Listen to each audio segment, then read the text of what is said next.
Eu tive muita dificuldade com meu pai, que era crente e era pastor. Porque, assim, de uma hora para outra, ele vê o filho que queria ficar trancado o dia inteiro orando. Então, por exemplo, eu fiz um acordo no banco que eu trabalhei uns 2 anos e meio, de demissão voluntária. Peguei todo o acordo que eu fiz, investi em livro. Passei 1 ano vendendo aqueles livros. Eu ajudava em casa com mais do que o salário de antes.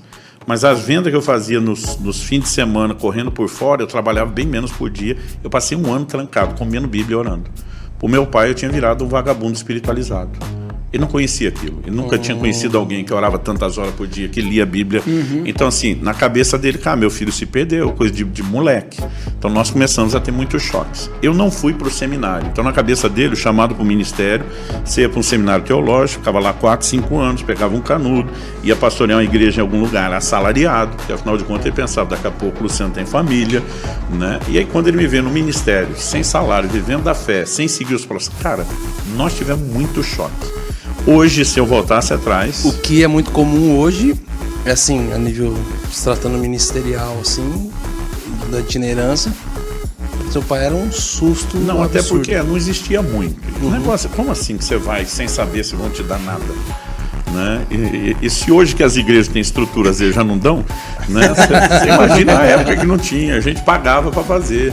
Né? Eu dizia para ele, não, Deus me chamou, Deus vai cuidar. Era um negócio assim que na cabeça dele dizia, bom, o moleque daqui a pouco ele vai ter uma experiência ruim e vai aprender. Mas faria diferente? Não faria diferente o que eu fiz, eu faria diferente os choques que eu tive.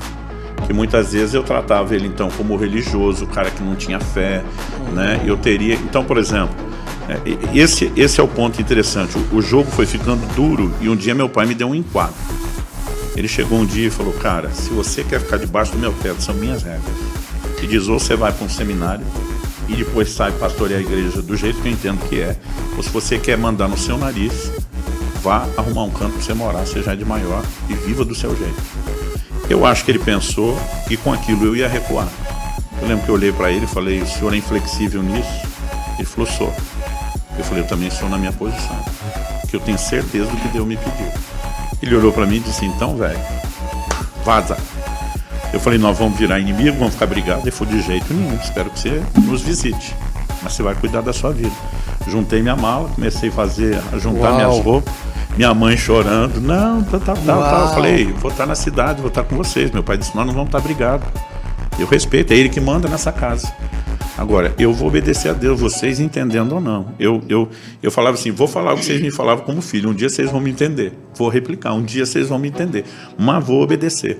Mas eu morei menos de, não sei se fechou 3 meses inteiros fora. E eu estava sempre ali visitando meus pais, porque de fato a gente não ficou brigado. Mas eu me lembro de um dia que eu estava com eles, era uma sexta-noite, eu fiquei até mais tarde usando o telefone. Porque na época o telefone era um negócio caro, complicado. Era um investimento. E depois das 10 começava a baixar o preço. 11 mais ainda, meia-noite nem se fala. Então eu fiquei dando os interurbanos e quando terminou que eu ia embora, minha mãe falou, filho, você mora muito longe, porque assim, o que aguentava pagar era a periferia do canto, do extremo, do subúrbio de Campinas, né? E ela falou assim para mim, divertido. Durma aqui hoje, é perigoso para onde você vai, amanhã você sai de dia com calma. Eu falei, uma boa ideia. Então naquele dia, depois de quase 3 meses, eu dormi em casa, ou na casa dos meus pais. E velho, eu passei um perrengue. Eu andava assim 2 horas, 10 quilômetros a pé, porque não tinha dinheiro para um ônibus. Jejuava 2, 3 dias porque não tinha o que comer. Não tinha dinheiro para um chuveiro, era um cano assim só de água gelada. Então assim, foi uma experiência interessante, me fez valorizar também o aconchego do lar de uma maneira que eu nunca imaginei que teria. Mas nesse dia que eu dormi em casa, eu acordei de manhã ouvindo um barulho muito alto, tipo esse fone que eu tô aqui de ouvido com a nossa voz amplificada, tudo era mais alto, era como se tivesse uma caixa de som dentro do quarto. O que era o barulho? Era minha mãe arrumando a mesa para o café da manhã, barulho de louça, conversa, mas tudo era amplificado como se fosse uma caixa de som. Era um negócio assim estranho. E eu ouvia meu pai conversando com a minha mãe, ele dizia assim, Zeni o nome dela, ele falou assim, passei numa garagem, desses caras que vendem carro. Ele falou, encontrei um cara que está disposto a dar 2 carros de troca, mano a mano, no meu Opala. Ele tinha um Opala Commodore. Ele falou assim, eu sou louco para ter um o cara está disposto a me dar um Fiat 147 e uma Brasília. Minha mãe olha para ele, minha mãe não dirigia nessa época. Eu, por que você ia trocar um carro por 2? Eu estava pensando, se eu desse um carro pro Luciano, será que ele ia entender? E ficou meio que uma reticência. Sumiu o barulho da caixa de som. Nesse momento, eu não entendi o final da história. Mas naquela hora eu entendi que a conversa do meu pai com a minha mãe é nem a pau que eu volto atrás para dizer que eu estava errado. Mas ao mesmo tempo ele se dispondo a dar um carro para me ajudar no ministério. Essa parte eu ouvi. Ele falou, de repente poderia ajudar as IAs no ministério. Será que ele ia entender? Quando ele falou, será que entendeu? Eu não ouvi mais a conversa. Mas eu entendi como se Deus estivesse falando assim, facilita. Ele não vai voltar atrás no que ele te falou. O barulho sumiu, eu não ouvia mais nada. Quando abri a porta do quarto, fui. Aí eu ouvi abaixo barulho lá, os dois pararam de conversar quando eu cheguei. Caraca, que experiência. Aí eu falei, cara, foi Deus. Eu não sonhei, não tô maluco, foi Deus, eu sabia que foi Deus. Aí eu sentado falei, pai, eu queria te falar uma coisa. Eu não queria sair de casa do jeito que eu saí. Preferia sair para casar, ou então vou morar em outra cidade. Eu falei, mas eu realmente estou tentando me colocar no seu lugar e eu imagino não deve ser nada fácil para o senhor. Mas eu falei, eu queria que o senhor, já que o senhor é bem bíblico, papai, tudo era bem bíblico, né? Eu falei, deixa eu te dar um exemplo. O senhor lembra de Daniel falando com Arioque, o capitão da guarda do rei da Babilônia, quando ele só queria comer legumes, e o cara, não, você vai me criar um problema. Ele falou, prova a gente por 10 dias. Eu falei, eu queria que o senhor me desse daqui até o fim do ano. Eu não me lembro que mês era, mas a gente ainda estava no primeiro semestre. Eu falei, se o que o senhor vê na minha vida daqui até o fim do ano, até porque eu não tenho como entrar no seminário agora, o negócio já estava andando. E era só o próximo. Se o que o senhor vê não te convencer, para o senhor olhar e dizer, Deus está nisso, virou o ano, eu me matriculo no seminário, eu faço exatamente do seu jeito. Mas eu preciso do seu voto de confiança. Eu ouvi Deus. O senhor tem visto as notícias do que Deus tem feito. O senhor não pode achar que eu estou tão desamparado dele.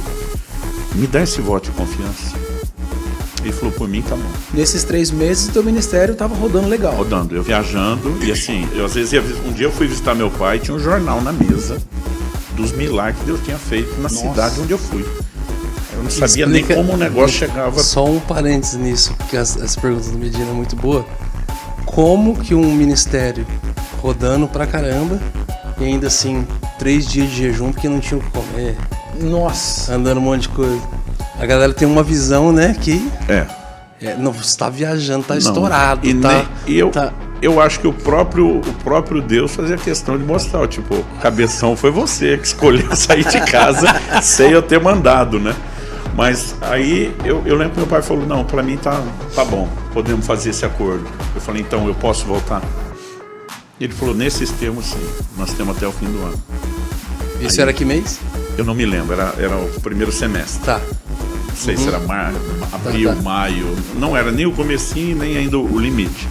Eu vi o sorriso no rosto da minha mãe e tal, liguei para um amigo para pegar minhas coisas, precisava de um carro, a gente não tinha. Eu sei que quando eu voltei à tarde com a mudança de volta, que não era muita coisa, estava na garagem, um Fiat 147, uma Brasília. A hora que eu vi aquilo, eu sabia que o que eu vi não foi um sonho, que era um negócio de Deus. A hora que eu olhei aquilo, eu falei, ganhei a Brasília. E eu sabia que era Brasília, não era nem o Fiat, que era o menorzinho. Oh. Eu olhei aquilo e falei, cara, não, a Brasília é 74, carburação dupla, ainda lembro. Entrei, deu a chave, falou, tá aqui. Meus irmãos ficaram revoltados. Nós nunca ganhamos carro. Meu pai disse, não dê carro para filho, investi no ministério de um deles. Uau. E aí nós começamos Quantos filhos? 3, eu sou do meio. Só um ganhar carro. E o do meio, que né, na concepção da galera sempre é o mais, né? E eu defendo gelado. isso. Eu defendo isso. A Defende? gente sofre. É por isso que Deus honra. Não é nem o primogênito e nem o mimado. Não. O primogênito, roupa nova. Na hora de passar pra mim, ainda tá boa, dá pra aproveitar. Cara, eu não tinha roupa nova. Eu usava todas do meu irmão. Só que na hora de passar pro terceiro, tava velho. Aí tinha que comprar outra. Ele ganhava. Então os dois tiveram roupa nova. Eu não. Vamos parar de alimentar isso. Parte é brincadeira, parte é verdade. Mas, cara, eu percebi, e aí eu gosto de falar isso pra moçada, que aquele concerto com os pais, com meu pai, e ter a bênção dele, cara, a partir daquele dia, o nível de mover de Deus, de unção. Uau, sério? Essa honra deu mudou completamente aquela minha disposição de dizer, pai, por favor, veja, não me faça desobedecer Deus, mas eu entendo que o senhor precisa de um tempo, vamos. E, cara, no final do ano, meu pai falou, velho, você quebrou todos os meus paradigmas, continua, Deus está com você nisso. Né? O interessante é que não passou muito tempo, né? O ministério itinerante durou perto de 3 anos, não fechou 3 anos inteiros e eu estava pastoreando, né? Então, assim, no final, eu acho que tinha alguma razão em ter percebido alguma coisa de Deus que até então eu estava resistente e também não tinha percebido. Mas não fui para o seminário. Era uma restrição na época que Deus me pôs que eu não entendi. Não tenho absolutamente nada contra o estudo. Nessa época que me botaram para dar aula, em vez de eu continuar fazendo, e a história é essa, evidente, você já se preparou antes de chegar aqui, alguém perguntou para mim, cara, quantos livros você leu? Eu falei, sei lá. Mas depois fiquei curioso com aquilo. Eu falei, mas peraí, a gente lia um livro por semana. Tem 52 semanas por ano. Então meu pai fazia a gente ler mais de 50 livros por ano. Mas, vocês crianças? na pré-adolescência. Seu pai colocou um livro por semana? Um livro por semana. E assim, pegasse um muito fininho, tinha que pegar outro. Não podia dar o golpe. Então foi um exercício. Cara, eu comecei a contar aquilo. Aí peguei e falei, não, vamos pegar os livros que eu lembro. Porque pode ter semana que a gente falhou e ele não percebeu, vamos dizer assim. Mas, cara, eu comecei a fazer a lista, o que eu li em casa. Com 18 anos de idade, eu tinha lido mais de 400 livros. Assim, de certeza.